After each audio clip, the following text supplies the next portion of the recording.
Let's get things started. FWX is a team building on Avalanche, and they just released their permissionless listings features, among other things that really make their protocol unique. And we're going to talk about it today. We're going to talk about what this kind of means for DeFi protocols working together on Avalanche, DeFi enthusiasts here in the room. We're going to talk about a lot of fun stuff. So let's do a quick round of intros, and then I'm going to pass it over to Nadim, who can kind of run through the Q&A. And then again, if we have some time, we'll see if we can take a few questions from the audience at the end. So, Em, you want to kick us off and just tell us a quick intro about yourself and your role with FWX? Yeah, sure. Hi everyone. My name is Em. I'm a co-founder of FWX. My background is in financial mathematics. So I did a couple of research on derivative pricing. I'm also working as a full-time professor in university in Bangkok. Awesome. Well, sounds like a really helpful background in this space. So excited to have you on here. Let's kick it over to Beam. If you want to say hello and give us a quick intro. Yep. Hi, everyone. Thank you for joining us today. I'm Beam. I'm glad to be here as the Avalanche guest speaker. As a co-founder of the FWX, I have the opportunity to work at the forefront of the DeFi. Before building FWX, I was the pioneer and the part of the management team at the centralized regulated exchange in Thailand before. Yep. Awesome. Thanks for joining us. All right, Nadim, I'll let you say hello and take it away from here. Yeah, thanks a lot for joining. I'm in Beam. And for everyone, just for context, I'm part of the ecosystem growth team here at Avalabs, where I'm specifically focused on DeFi, so really generally supporting DeFi projects on Avalanche. But yeah, I'm in Beam. Let's maybe start with like the origin story. So like, if you guys want to maybe tell people a little more about how you came to like create FWX, why you think this was needed initially in the space, and what's the story behind this, either like as a team or just like where you saw a gap in the DeFi ecosystem. I know you guys have been around for a while, but yeah, that might be a helpful kind of context for everyone. Yeah, for sure. Well, first I'll give a background of what FWX is. So FWX is a permissionless leverage trading platform, allowing anyone to list any newly launched tokens, such as meme coins, for short and long trading by just providing single-sided liquidity. So the protocol combines its lending pools together with AMM DEX to create leverage positions for users. So, how it came up, after I received my Ph.D. In derivative pricing, and started working as a full-time professor in university here in Bangkok. I met my co-founder, he's here as well, Chanon or Beam, who was overseeing one of the oldest regulated crypto exchanges in Thailand. So we both are inspired by Uniswap.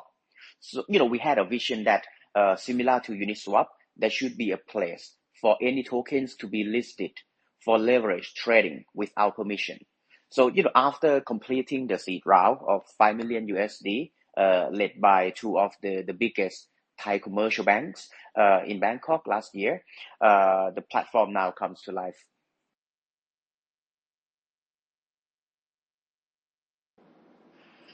Yeah, thanks a lot for this kind of overview of the platform. Let's maybe break this down. Like, I think generally, how does that work for a user, leverage trading? How is this different from maybe perps, which I think a lot of users are going to be very kind of familiar with? And where do you see this kind of fitting into the overall DeFi ecosystem? Because today there are lending protocols where you can get leverage, but it's really hard to have permissionless listings there. And then you have perps protocols that also are generally limited in listings, and there are a few different designs there. Just curious of where you see kind of FWX fitting in. What kind of users do you think would mostly benefit from using the platform, and what do you see as like the main advantage there? Right. So normally we talk about the two types of platforms, right? The first one is the lending platform. So for lending platform like Compound, Aave, or other lending platforms, we can go there, put down collateral, right? And then we can borrow some fund to do some margin trading. But the thing is, we need to put more collateral than what we can borrow, right? So the problem is that we can't go leverage more than 2x. So the maximum is like 2.7x. That's the maximum we can do. But for perp trading, Normally, we are familiar with the GMX model, right? Where we have liquidity provider on one side and we have traders on the other side. And normally, the traders, they are trading against the liquidity provider. That's how it's designed. So when the trader win, the liquidity provider usually lose the money. And similarly, if the trader lose the money, the liquidity provider wins. As designed, they can't actually let any tokens to be listed. Because let's say if I'm the founder of the tokens, right? If I can get it listed there permissionlessly on GMX, for example, then I can manipulate the token price to actually drain the liquidity out of the GLP pool, the liquidity pool. That's why the GMX model cannot allow the permissionless listing. So we are something in the middle. Then the user come to our platform, they can go long and short with leverage. But what we do behind the scene is that we do hedging behind the scene. So the platform use the lending pool, something similar to Compound and Aave.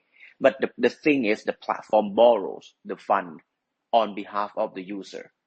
So in that case, the platform can borrow under collateralized, meaning that we can push the leverage up, higher than 2x, like 3x, 4x, and 5x. That's how we operate the platform. So essentially, your leverage trading mechanism can use existing liquidity and like lending and borrowing protocols. And then that is how you can allow users to kind of get that additional leverage, but you can allow this on another collateralized basis because you have other ways of hedging. Is that a good way to characterize it? Yeah, we have our own lending pool. So, if Yeah. anyone Okay. want to list their tokens, they will need to provide some token in our lending pool. But our lending pool is similar to Compound and Aave. But this lending pool allow us to borrow under collateralized. How does the hedging component work? Can you explain this in a bit more depth? How would you then go and hedge that exposure on behalf of the users? Yeah, for sure. Let's say, for example, if the users they come and go long, right? On FWX, let's say they put down collateral of 1,000 USDC, right? And they want to go long like 5,000 USDC on before FWX token. Before FWX token is actually our token right now. So it's actually 5x leverage. So, on the surface, the user, they can just come, provide 10K collateral, and then click long, go long like 5K, and that's it, as simple as that. But behind the scene, the protocol will borrow 4,000 USDC on our lending pool on behalf of the user. And then together with the 1K collateral, the protocol has 5K USDC. Then the protocol use that 5K USDC to swap for the real B4 FWX. So this way, the users can leverage their 1K USDC to go along for 5K. Then the short position is something similar. That makes sense. So does that mean the protocol can only allow users to go long on those assets as long as there is supply in the lending protocol, and that's where kind of the risk lies for the people that would then supply those assets and get yields because they're assuming some additional risk there. That's correct. Yeah, and we can the short position is similar, but for the short position, the protocol will borrow the trading tokens. In this case, it's before FWX instead of stablecoins. Okay, yeah, that makes a ton of sense. Can you maybe give everyone a bit of an idea of in practice, given that you have this way to list additional tokens and allow leverage trading there, like which tokens has this allowed you to enable on the platform? How do you think about adding tokens? Are there other considerations there and ways to manage the risk? And what do you mostly see users as what should they come and do on FWX, specifically on Avalanche? Right. Well, we were discussing internally about the listing rules as well, but at the end, we conclude that we shouldn't have listing rules. So we are something similar to Uniswap. So anyone with liquidity, they can just come, do a couple of clicks, and then they get their token listed on our platform immediately after that. So the users, they can do two things. The first thing is to come and trade the tokens. Like, let's say if you have 10K, right, and you are so bullish on a particular token, and you don't want to buy them on Trader Joe or Pangolin, so you can just come to our platform, and then you put down 10K, but you can buy like up to 5K, and it's gonna be a lot quicker. And similarly, if you hold a token ABC and you are afraid that the token price might drop drastically, so what you can do is that you can come to our platform, go short on that token, and then you are protected against the downside of the token price. So, the user can do two things for trading. They can go and leverage to get higher profit, or they can come here, go short on the tokens that they are holding to actually protect against the loss from the token price. Another thing that the user can do is that they can come to our platform, provide liquidity, and then they get part of the trading fees from other traders. And when we launched our first airdrop campaign, some tokens, like for example USDC or AVAX, they have the APY as high as like 120%.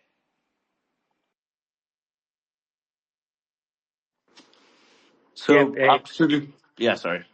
yeah. It's another thing that the user can do on the FWX platform is the arbitrage, the funding fee. So our platform, the FWX, the funding fee depends on the borrowing fee. If the user go long or go short, the protocol will borrow the asset from the lending pool, and this is a borrowing fee, as we consider it as the funding fee. It's different from the funding fee of the GMX and Binance Future. So some of the user can also arbitrage funding fee for this model too. Actually, I hadn't thought of this before, but I do think it could be interesting for other protocols within Avalanche's DeFi ecosystem to build strategies that would automatically arbitrage that funding fee difference across different protocols. Because I know sometimes it like really spikes in some of the first protocol, whereas you guys might have a slightly more stable model for this.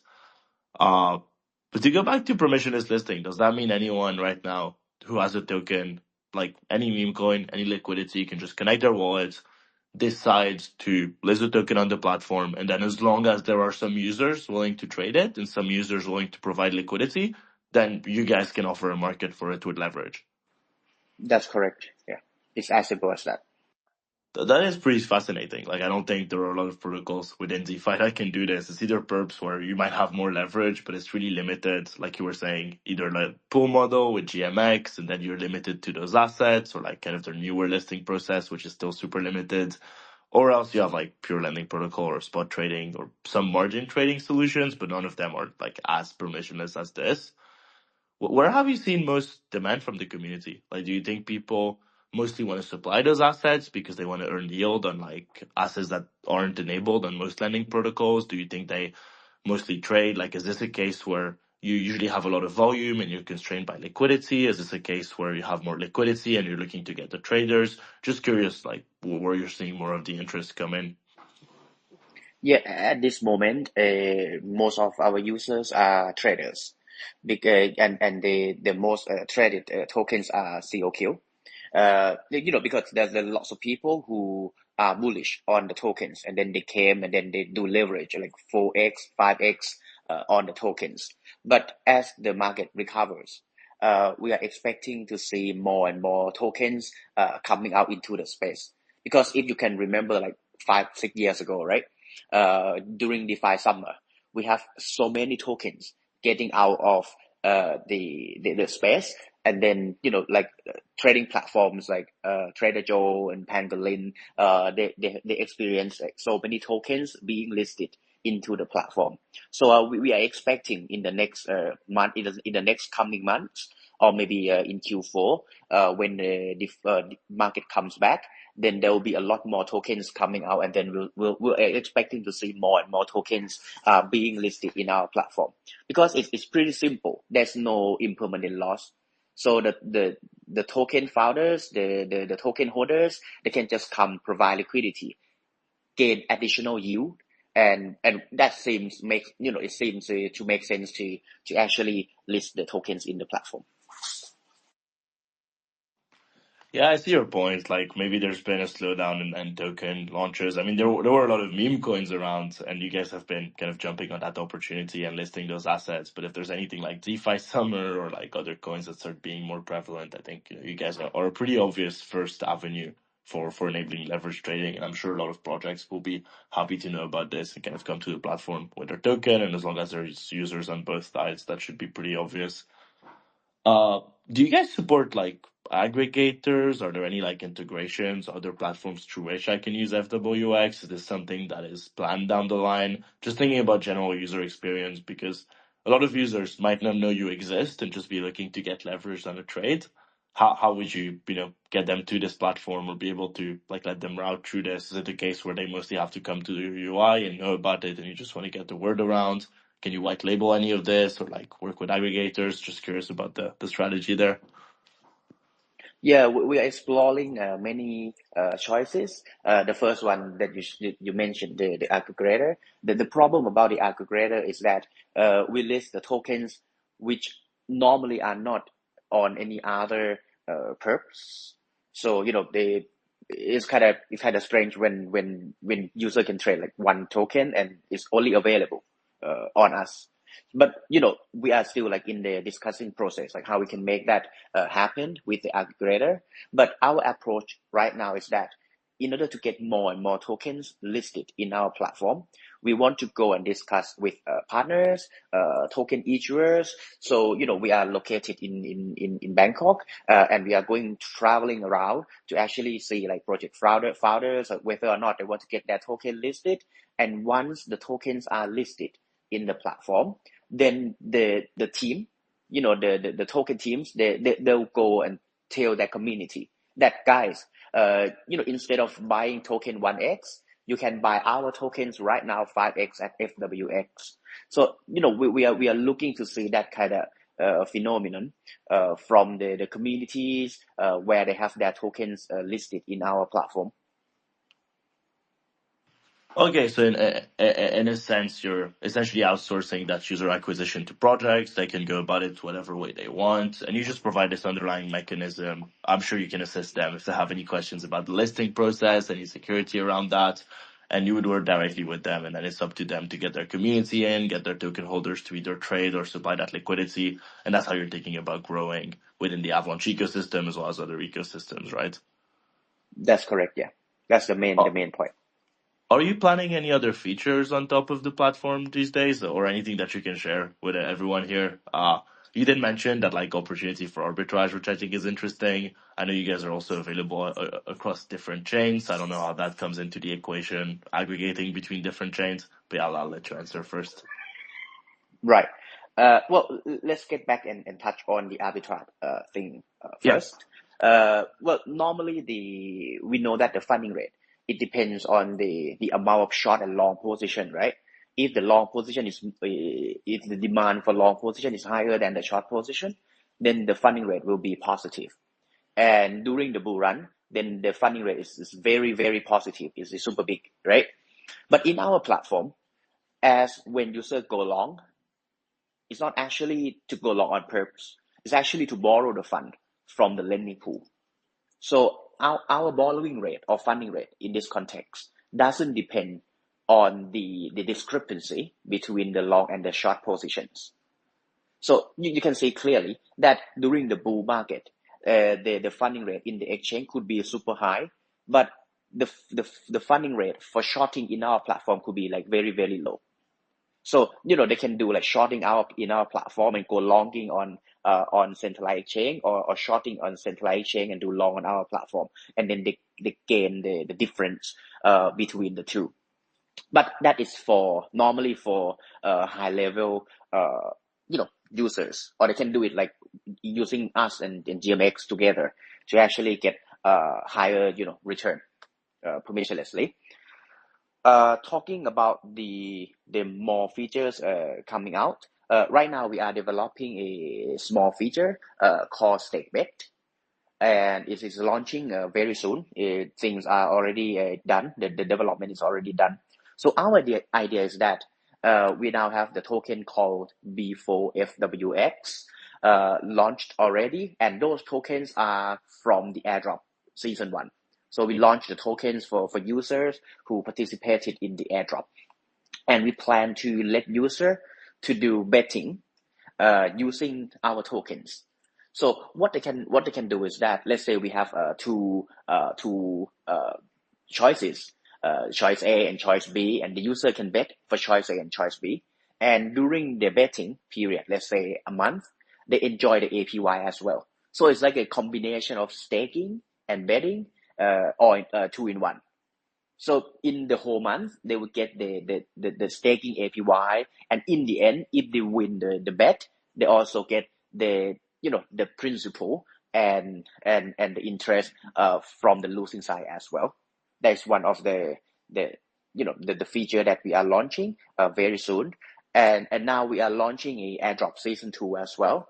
Our airdrop season 1, it lasts for a whole month, and we got around like 130 million trading volume during that month, and we gave away 1% of the token supply to the users, and our tokens are now listed on a DEX already. For airdrop season 2, we are giving away 4% of the token supply, and that is 4 times bigger than the season 1.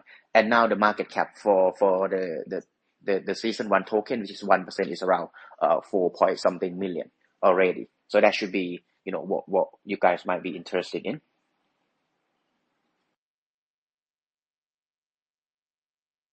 Yep, and for the multi-chain and cross-chain, we also think about to explore the opportunity for do something like the leverage trading on meme coin across the chain. Like people in the Avalanche guy can trade meme coin on Solana or on the Polygon chain. So this is a simple mechanic that we think that the DeFi, the next generation of DeFi, is not about in the single chain. We can do like a cross chain trading on meme coin or on any token. Okay, definitely a lot to unpack here. I'll try and summarize the kind of arbitrage strategy and let me know if I got it right. But basically, the fact that you guys don't depend on open interest imbalance as much as the Purse protocol, which usually will drive the funding rate up whenever there's a lot of demand one side or another. Your guys' rate is just a function of how much liquidity there is and utilization, and that's why there will be a difference. And so in high volatility periods, you might be a better place to just get that leverage. And that's the reason why, there might be either an arbitrage opportunity or it might be better to leverage directly on FWX, at least as far as I understand this. But then what I really wanted to understand as well is just, what do you mean by choice A and choice B in the case of betting? Am I betting on the price of something? Is it more of a prediction market? Not sure I got that part right, if you can clarify. Well, that will be launched one by one. So like one of them could be like the presidential election. It could be like football games. Can be anything. And on top of that, we're gonna be partnering up with some other platform as well. So if you use their tokens to stake to bet, then you get our tokens as an APY. So we do like cross project partnership using this stake bet. Okay, got it. That makes sense. When is this being launched? Have you announced the date at all, or is this still TBD? It's TBD, but all are done. We are aiming to do it. Let me look at the date. Within this month. Okay, cool. Relatively soon. That gives us something to wait for. But yeah, I think that covers most of the questions I had for this part. I don't know if you guys want to kind of bring up anything that I might not have covered, if there's anything else that's like more of a call to action. If not, I'll just might have questions as well. I don't know if it's time for that, but happy to take any.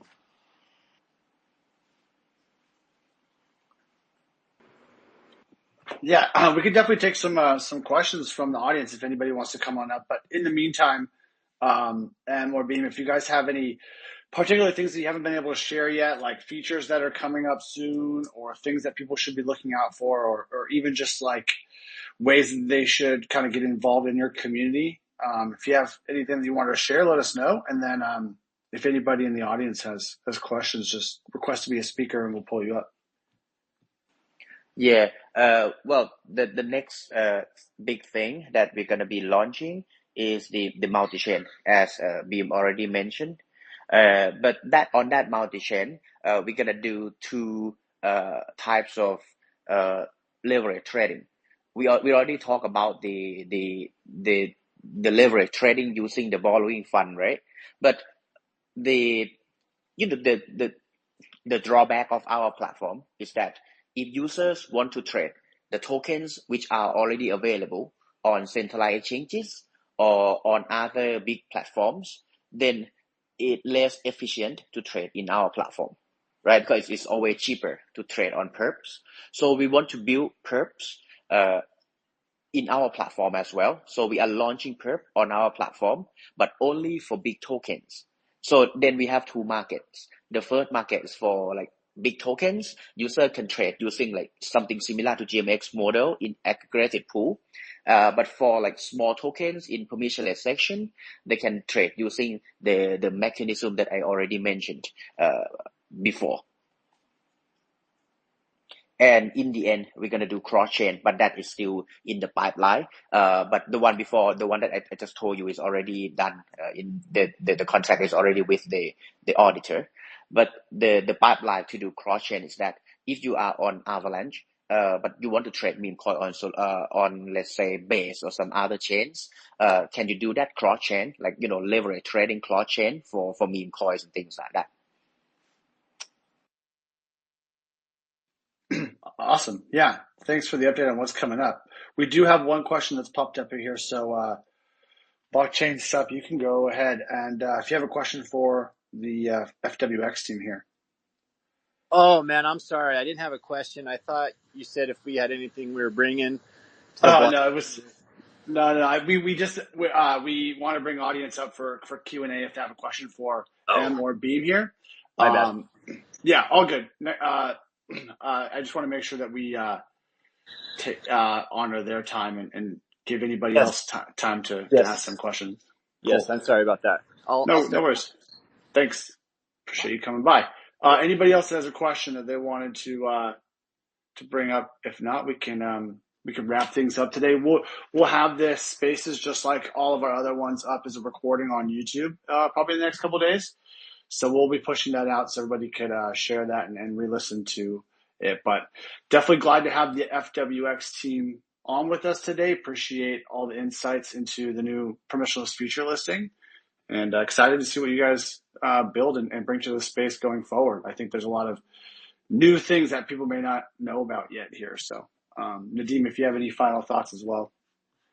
I think definitely been a pleasure to have you guys on. You are proof that we are, after all, the professor chain, really stacked academic backgrounds. We're able to actually solve a pretty hard problem of how to allow leverage on basically anything, which I think is really interesting and goes to show how fascinating DeFi can get if you're smart about it. It's just kind of a really interesting model of doing it, and you don't really see that experimentation done very often. And to everyone listening, if you have a token, reach out to this team. They might be able to help you spin up a market for it. And also just check out the platform. They actually have a ton of assets to trade, which you might be holding, or you might also be able to provide liquidity for them. Honestly, been impressive to see how much they've been able to list so far. Yeah, very impressive. Yeah, definitely reach out to our guests here if you're a token team, and we appreciate all the innovation you're bringing to Avalanche. All right, we'll wrap things up there. And Beam, any final words? Well, thank you for having us here. And guys, don't forget, if you think of meme coins, do leveraging on meme coins, think of our platform. And if you have tokens to list for leverage trading, you can list it permissionlessly within 2 seconds on our maybe just 1 second on our, for 2 seconds on our platform as well. And right now we have airdrop season 2 on. And the percentage is 4%, 4 times higher than the first one. So, this is a great opportunity to come and try the platform and see. whether or not it suits your appetite. So, feel free to check it out. And if you have any feedback, feel free to let me know as well. Nice. And one thing to interrupt, I guess we do have one question. I saw someone tag me in the comments. If you want to answer that, it says on the website, I see the price index is powered by Bit Network. Is the execution and limit orders dependent on how much liquidity is available in the pools? And are you planning on having stable pools to support that? That's the question.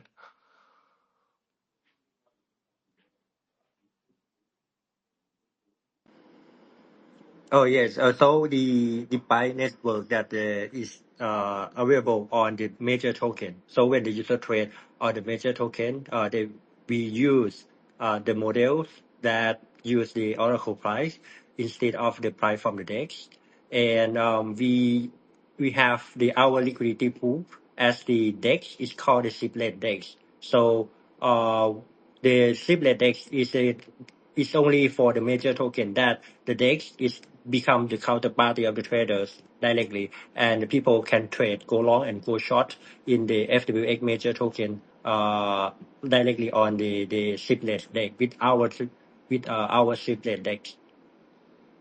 Yeah, let me add a bit more on that. As we already discussed, if you want to trade a token ABC, let's say on our platform, right? Essentially, the platform borrow the fund from our lending pool and then swap the fund for the ABC tokens. So for swapping, we need to pay the fees for the external DEX, for example, Trader Joe or Pangolin.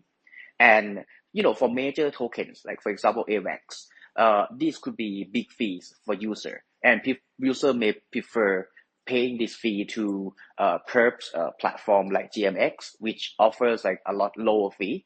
So we solve that problem by, for user trading up to 20K, then we have another DEX. So we don't go to Trader Joe or Pangolin, but we go to our internal DEX, and that DEX has no price impact, and the fee is 0.1% to actually allow user to trade with cheaper fees in the platform.